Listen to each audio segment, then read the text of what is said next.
नमस्कार प्यारे विद्यार्थियों, आप सभी का ऑनलाइन क्लासेज में स्वागत है।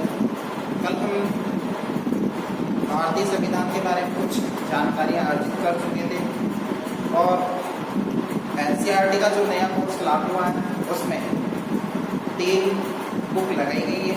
इसमें हम राजनीति से संबंधित जो बुक है उसके बारे में हम अध्ययन करेंगे, जिसमें सामाजिक एवं राजनीतिक जीवन इसके बारे में हम अध्ययन करेंगे। इस बुक के जो पहली जो इकाई है इसका नाम है भारतीय संविधान और धर्म निरपेक्षता, इसके बारे में हम अध्ययन करेंगे। और इसका जो पहला अध्याय है इसका नाम है भारतीय संविधान। तो भारतीय संविधान के हम लक्षण पढ़ेंगे। लक्षण का तात्पर्य होता है इसकी विशेषताओं के बारे में हम अध्ययन करेंगे कि भारतीय संविधान की क्या क्या विशेषताएं। कल हमने संविधान के बारे में हमने अध्ययन किया था कि संविधान क्या है, क्या होता है संविधान। तो मैंने सामान्य सी जानकारी बताई थी कि किसी भी देश की शासन व्यवस्था को चलाने के लिए संविधान की आवश्यकता होती है। संविधान के नियमों की आवश्यकता होती है। तो ये संविधान के बारे में हम अध्ययन करेंगे कि संविधान क्यों आवश्यक है और किस तरह से हमारे भारत के अंदर जो संविधान है इसकी क्या विशेषता है। इसमें पहली विशेषता के बारे में हम अध्ययन करेंगे कि इसकी पहली विशेषता क्या है। संघवाद पहली विशेषता इसकी कुछ सामान्य जानकारी करके हमने हासिल की थी संघवाद के बारे में। संघवाद से तात्पर्य होता है कि एक से अधिक सरकारों का होना। संघवाद का अर्थ क्या होता है? एक से अधिक सरकारों का होना, इसे क्या बताया गया? संघवाद बताया गया। यानी एक से अधिक जहां सरकारें हों उसे संघवाद बताया गया है। ठीक है। और राज्य व केंद्र पर सरकारें होती है। सरकारें दो तरह से होती है। राज्य सरकार हो गई, राज्य सरकार जो राज्य की शासन व्यवस्था देखती है, और दूसरी होती है केंद्र की सरकार, यानी केंद्र सरकार, इसे हम कह सकते हैं केंद्र सरकार।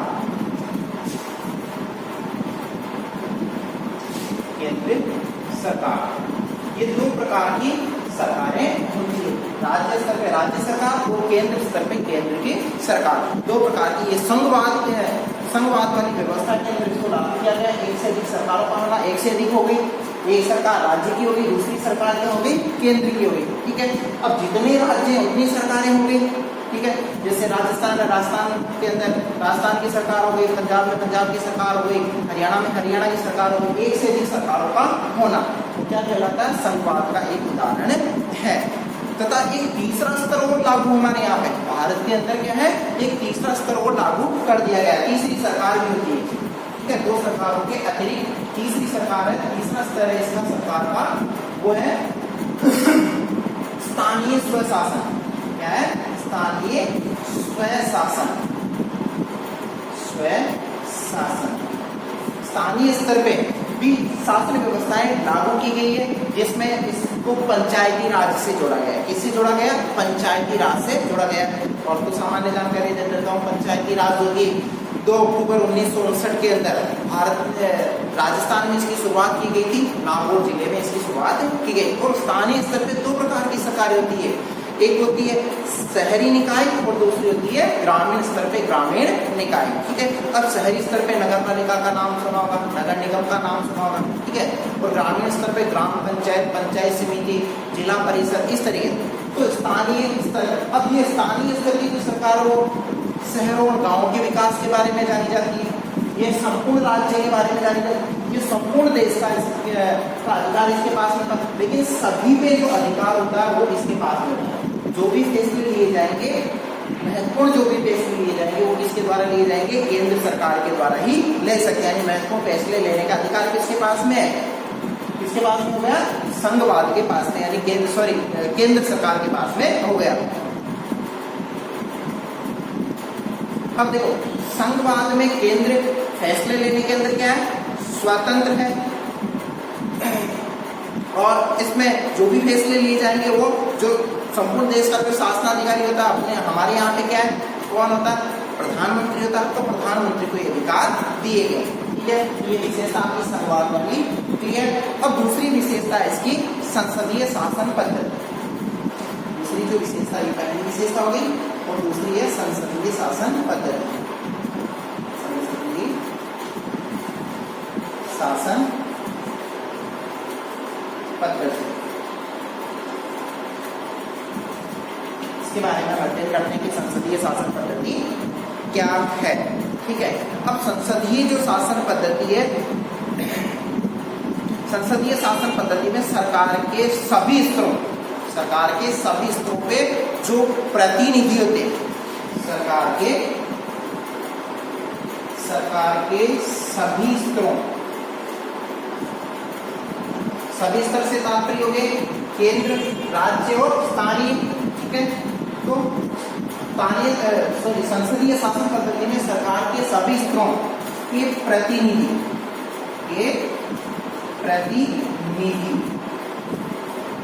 प्रतिनिधियों का चुनाव या निर्वाचन जो है किसके द्वारा किया जाता है? हमारे द्वारा, यानी लोगों के द्वारा। किनके द्वारा किया जाता है? लोगों के द्वारा, यानी वहां के रहने वाले नागरिकों के द्वारा क्या किया जाता है? तीनों स्तरों का निर्वाचन इनके द्वारा किया जाता है, प्रतिनिधियों का निर्वाचन ये लोग करते हैं। लेकिन ये सब कुछ पहले ऐसी व्यवस्थाएं प्रचलित नहीं थी।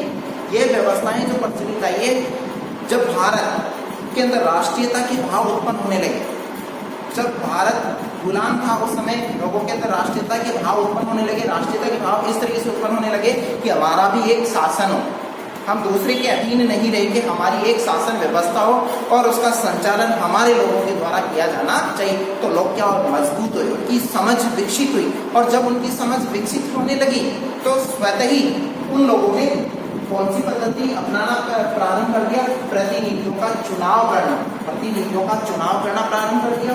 और ये इनके माध्यम से उन लोगों के द्वारा, यानी हमारे लोगों के द्वारा इनका क्या है कि प्रतिनिधियों का चुनाव होने लगा।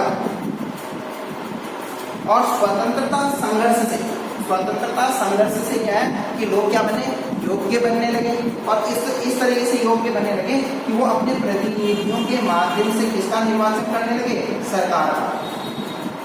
अपने प्रतिनिधियों के माध्यम से सरकार का वो चुनाव करने लगे, सरकार का गठन करने लगे। तो इस तरीके से संसदीय शासन व्यवस्था होती है जिसमें हमारे लोगों के द्वारा ही अपने प्रतिनिधियों के माध्यम से सरकार का गठन किया जाता है। और इस प्रक्रिया को, जो संसदीय जो पद्धति है, उस पद्धति में जो चुनाव की जो प्रक्रिया है, इसको लोकतांत्रिक शासन प्रणाली भी है। क्या कहते हैं? लोकतांत्रिक शासन पद्धति, लोकतांत्रिक शासन पद्धति के नाम से भी जानी जाती है। इस तरीके से ये लोकतांत्रिक शासन पद्धति के माध्यम से क्या है, संसदीय शासन प्रक्रिया चलती है। तीसरी इसकी विशेषता है वह शक्तियों का बंटवारा। इसमें क्या किया जाता है? शक्तियों का बंटवारा भी किया जाता है। देखिए शक्तियों का बंटवारा किस रूप में होता है?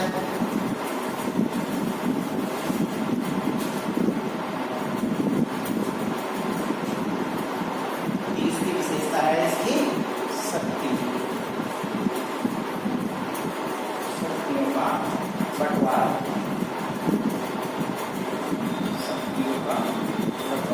अब देखो शक्तियों का बंटवारा हमारे यहाँ भी 3 स्तर पे किया गया है। कितने स्तर पे किया गया है? 3 स्तर पे किया गया है। पहली होती है विधायिका,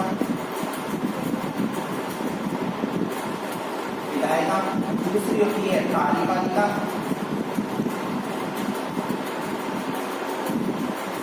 तीसरी होती है न्यायपालिका।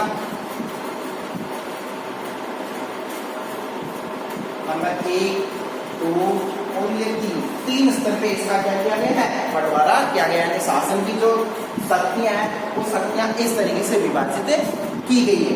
ठीक है, हमारे द्वारा जिताए गए जो प्रतिनिधि जाते हैं, वो प्रतिनिधि इसके अंदर जाते हैं और इसको संसद भी कहते हैं। नाम सुना होगा आप लोगों ने, संसद। और भारत की जो संसद है वो कहाँ स्थित है? दिल्ली में। कहाँ स्थित है? दिल्ली के अंदर ये स्थित है। ठीक है, विधायिका, कार्यपालिका के नाम से, विधायिका, कार्यपालिका और न्यायपालिका के नाम से ये तीनों शक्तियां जानी जाती है। विधायिका ये करती है, कौन सा कार्य करती है? विधायिका निर्वाचित प्रतिनिधियों को, जो इसके निर्वाचित जो प्रतिनिधि है वो कानून निर्माण करते हैं। क्या करते हैं? कानून निर्माण, कानून निर्माण, कानून निर्माण का काम किसके द्वारा किया जा रहा है? विधायक के द्वारा। अब चलो इसने कानून तो बना दी, कानून बनाने का मतलब ये थोड़ी ना कि बन गए ठीक है साहब, लेकिन उनको क्या करना पड़ता है? लागू करना पड़ता है। नियम बनाए, नियम बना के तो बहुत से बना के रखते हैं, लेकिन उन्हें लागू भी करना होता है, और लागू करने का काम किसके पास में है? यानी कानून को लागू करने का, कानून लागू करना, इसका काम होता है।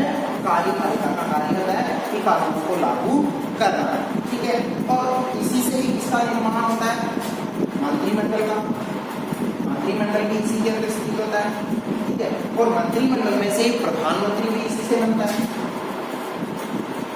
प्रधानमंत्री का जो निर्वाचन होता है, प्रधानमंत्री जो नियुक्त किया जाता है, वो कार्यपालिका के द्वारा ही किया जाता है, ठीक है। दोनों चीज क्लियर।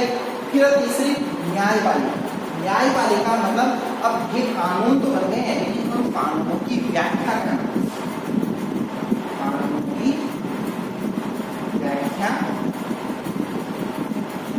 करना, कानूनों की व्याख्या करने का कार्य किसका होता है? न्यायपालिका का होता है। तो इस तरीके से कानूनों की व्याख्या कौन करे? मतलब जो कानून बनाए गए वो विधि सम्मत है या नहीं है, लोगों का हित समाहित है या नहीं है, ये सब कुछ कार्य कौन देखती है? न्यायपालिका देखती है, और लोगों के लिए ये कार्य करती है, ठीक है।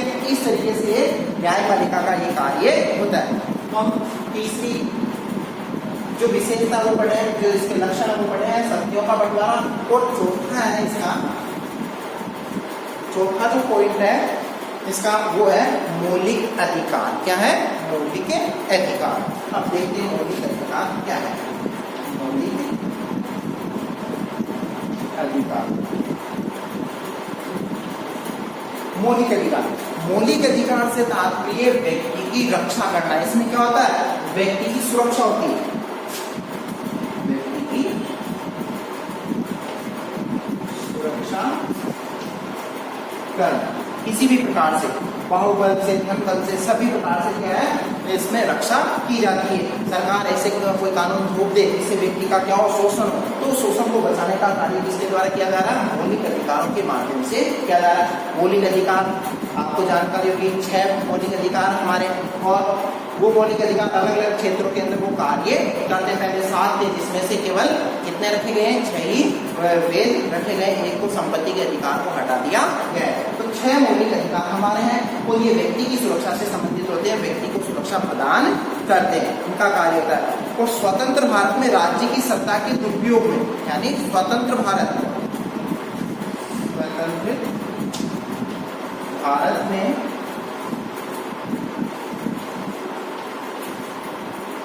राज्य की सत्ता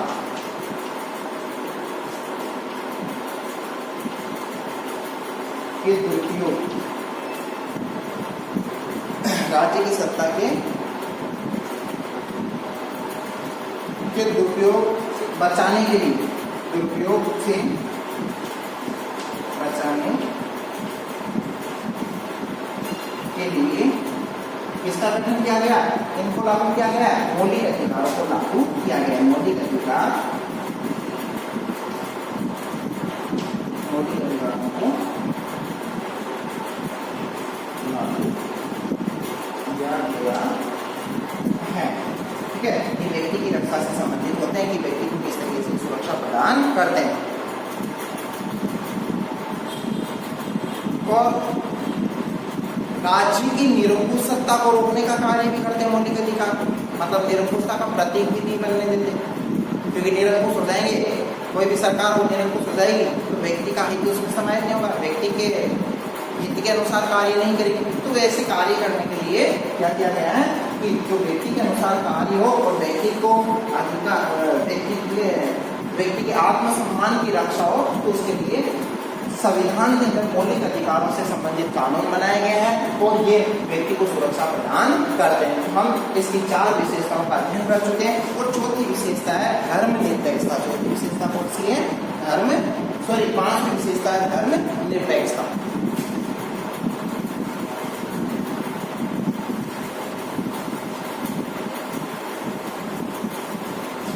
केवल आपकी इस सिलेबस में 5 की विशेषताओं के बारे में बताया गया है और अंतिम ये विशेषता है धर्मनिरपेक्षता।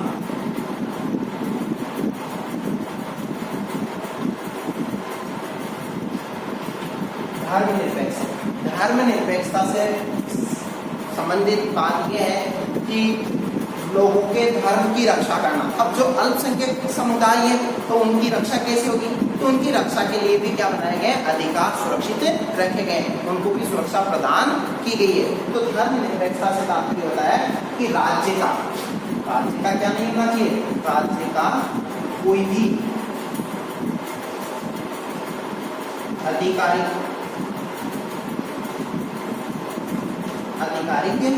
धर्म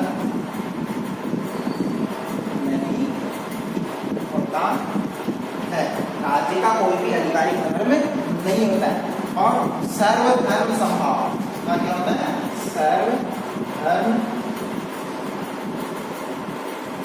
समभाव उसका उद्देश्य होता है।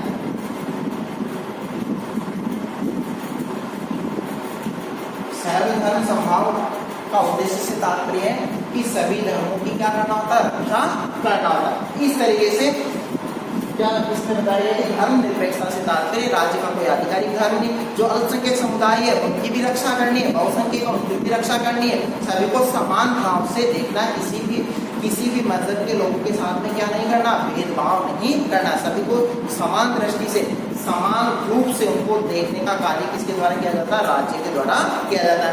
तो भारतीय संविधान को धर्म निरपेक्षता से संबंधित जो इकाई है उसमें भारतीय संविधान के लक्षण हम पढ़ चुके, 5 विशेषताएं इसमें दी गई है, 5 लक्षण इसमें बताए गए, 5 लक्षणों का इसमें हम अध्ययन कर चुके हैं। ये आपका अध्याय कंप्लीट है। अब इसका जो नेक्स्ट चैप्टर होगा वो धर्मनिरपेक्षता, इसके बारे में हम आगे की क्लास के अंदर इसका अध्ययन करेंगे। धन्यवाद।